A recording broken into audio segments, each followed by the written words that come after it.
Now, before we dive into the sumptuous dishes that the grid has to offer, I have with me Miss Sav. She's the Assistant Marketing Manager for the Tasteless Food Group. Good morning, Sav. Now, before we start, I want to know what the grid is all about and what kind of dining experience do we want to offer our customers. Okay, so the Grid Food Market is kind of a new twist on the food markets and food halls we've come to know. So whereas before they're really creative, every stall has their own unique take on a dish. Here we've stripped every stall of the branding. We want to keep it really simple, focus on food that we've come to know. So there's a lot of familiarity with the food you eat. Lots of comforts, lots of classics. Of course, some creative parts, but for the most part, we want people to be able to come here and find something they want to eat. What are the food concessionaires that you have inside the grid? Okay, we've got a pretty diverse mix. So we have Thai food, Kara Flower Boy. So they have pork chop, pad thai to start with. We have sukamen ramen at number 3. We also have what's called lechon. So they have French take on lechon. So it's Filipino favorites like porchetta or chicken, but it's cooked using French techniques. So it's slow roasted. Interesting. Yeah, it's pretty interesting. So we also have Rambla. Rambla brought in tapas and pinchos. So we have that Spanish representation here. Yeah, and kind of in the same vein, we have La Chinesca, which is Mexican. So that's by Bruce Ricketts, his favorite down south. So all the tacos, tostadas. Right. Now they have their stall here. And we've also got Bun Appetit for the seafood fix. So that's crab rolls, lobster mac and cheese, lots of comfort food. And also to take care of your sweet tooth, we have Workshop here. Workshop by Chef Nico Espiras and Cristina Dilla. So they have cakes and different kinds of pastries. And rounding it out, we also have EDSA BDG for drinks. They have craft sodas and coffee, and Happy Barrel, and they have deli meats, wine that you can open here and drink, and also draft beer and different bottled beers as well. But what makes it stand out from the different food halls that we have in Metro Manila? Oh, well, here we really want to focus on the food. So it's not so much just, do it for the Instagram, do it for the photo. It's really come here, enjoy quality food, something that's really good that'll hit the spot for you.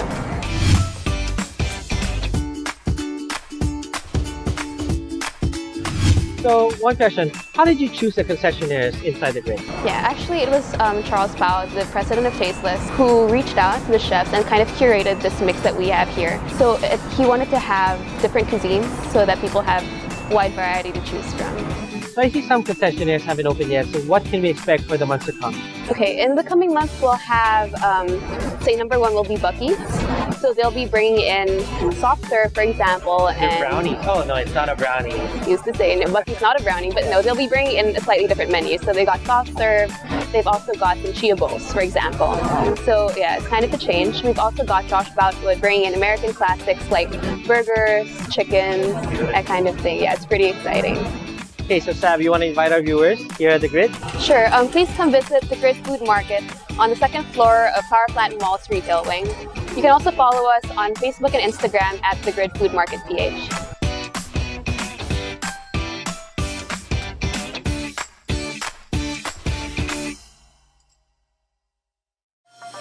And welcome back to Chinatown TV. Now in front of us ngayon is an Asian feast.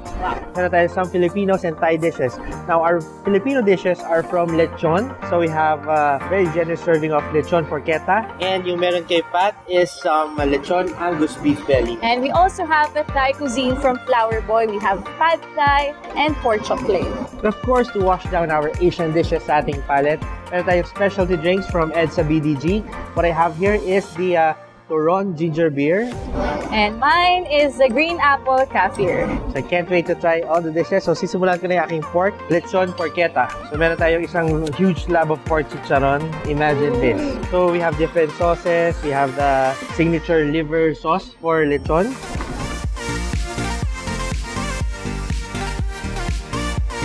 Sobrang lambot ng lechon nila.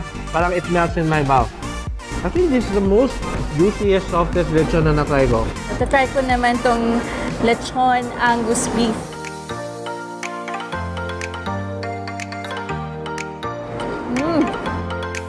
Sobrang tender ng beef. Yeah. Sobrang tasty. Sobrang generous serving.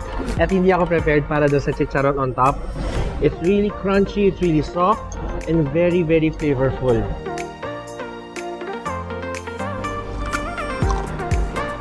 Rinig na rinig ko yung crack. Okay. Drinks naman tayo. Okay. So, sisimulan ko yung aking Turon ginger beer. Sobrang weird kasi Turon is sanay tayo na it's a banana. Tapos ginawa nilang drink. Akin naman ang green apple Kaffir. I don't know how they did it. Lasang Turon talaga yung drink ko. Akin naman parang green apple na soda type.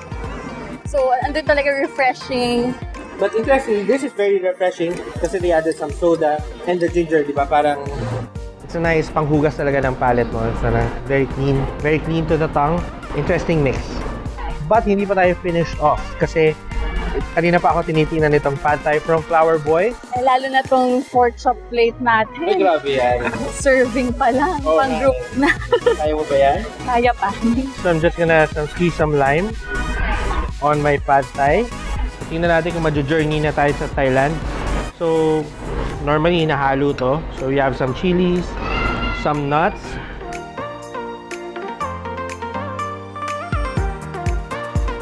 Oh. Underneath the pork chop, we really have a good serving of rice. Okay, that's why. Bagay na bagay yung pork chop pala dun sa Mongo nila. Kaya pala. Talaga? Parang ako hindi ko na kailangan pumuntang Thailand para ma-experience yung pad thai. Actually, it's one of the better pad thais na na-try ko sa Manila. Yeah. Alam mo, Ahewado, one of the things that I really like to pair to you with is champorado. Nako, sobrang eksakto kasi earlier this week, we prepared a special recipe for champorado, of course, using our Ferna Cocoa Prime. So watch this next segment, your Ferna Ingredients of Success. Welcome back to Chinatown TV. 非常天使台. We are still at the grid and we are gonna try 8 of the different food concepts na they serve here. We're gonna start with some Spanish tapas and pinchos, of course, by Rambla. So you have some gambas, some chipirones, and some salmon truffle. Also, we have Mexican tacos from La Chinesca. We have camaroncito, tuna tostada, and oyster. Of course, to top it off all the food that we also have lychee caspado. Looks very refreshing. You know what? Rambla is run by the Las Flores group, so they also own the Tomatito, and of course our favorite, La Lola Churreria. Kaya, can't wait to try. I'll start with the salmon truffle.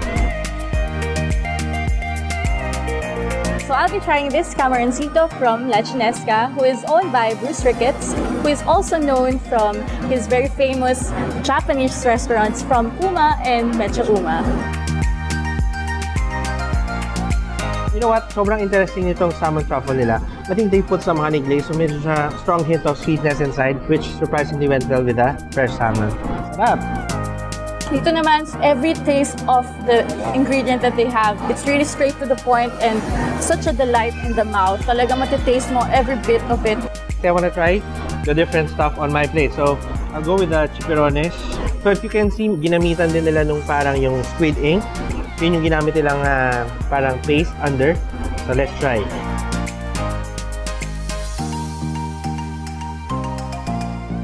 So good. Parang yung calamari. Really good. So I'll try this one naman, tuna tostada. Oh. I'll try to squeeze the lime.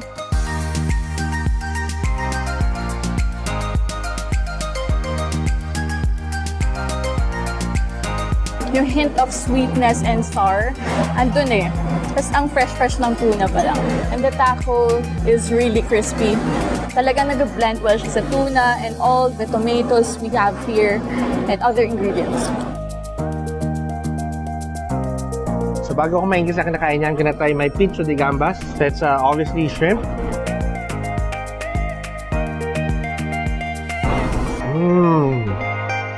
It's really spicy. And I think the dressing, the cream, the mayo that they put under, parang really balances the spiciness inside this. Ako naman, we have the oyster taco from La Chinesca. May ano siya, may avocado on top. Oh.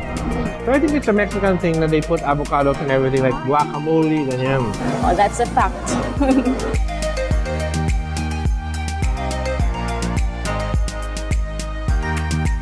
Okay siya. Okay yung combination ng avocado and oyster. I didn't know that. So sa tatlong natikman mo, which one's your favorite? Tuna tostada. Bakit? Grabe. Andun na lahat ng flavors eh. May sweetness, may pagka-spicy, may sour. Andun. Tapos yung crispiness pa, texture-wise, it's Right. really good. Ako naman, for me, what stood out is the the salmon truffle kasi the truffle really gives it that distinct smell, na distinct characteristics para dito sa dish. And I really love the sweet honey glaze, whatever it is that they put on top. Really went well with the tapas. And of course, to wash it all down, we have lychee caspado. And it's interesting because they use metallic straw. So It's a good advocacy. So, okay, let's try.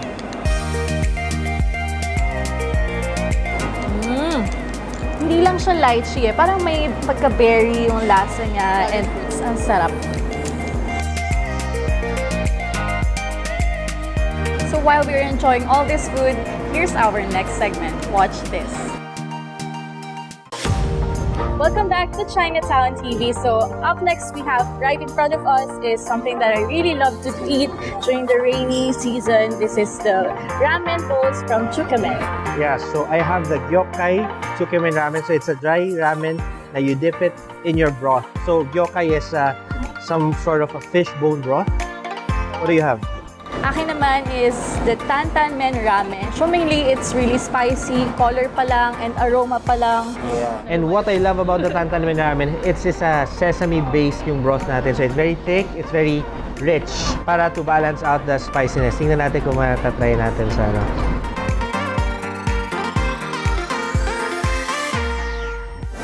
Totoo nga yung sinabi mo kayo na yung nagpapabalance yung sesame. Try naman natin yung...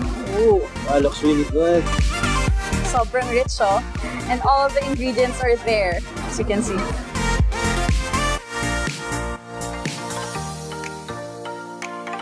So let's try the Chukamen. So we're gonna dip it dito sa broth. Sobrang thick nung broth niya, oh. Wow. So this is fish bone broth. You can smell the fish actually.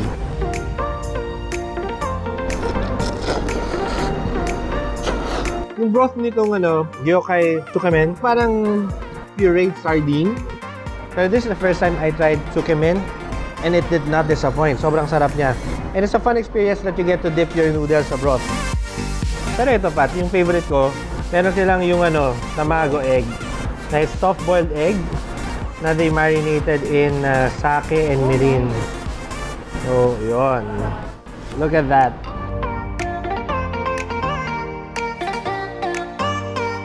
Ramen.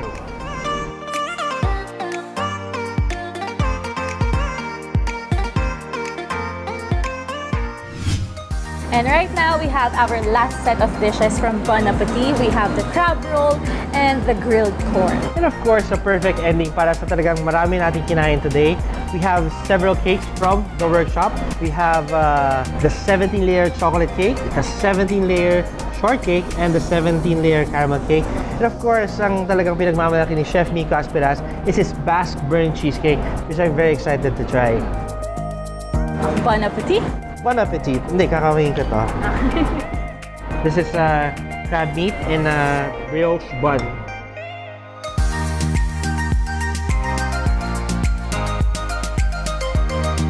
Alam mo, this is very similar to the Mexican elote.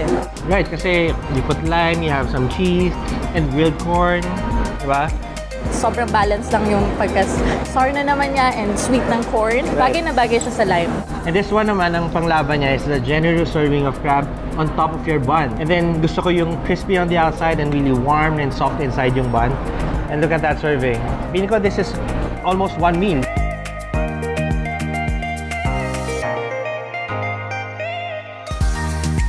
And of course, finally, my favorite part of the segment, ang ating mga desserts na syempre pinipare ni Chef Miko Aspiras. So, okay, let's try our cake first. 17 layers. And it's a fact, binilang ko siya talaga. It's really 17 layers of cake.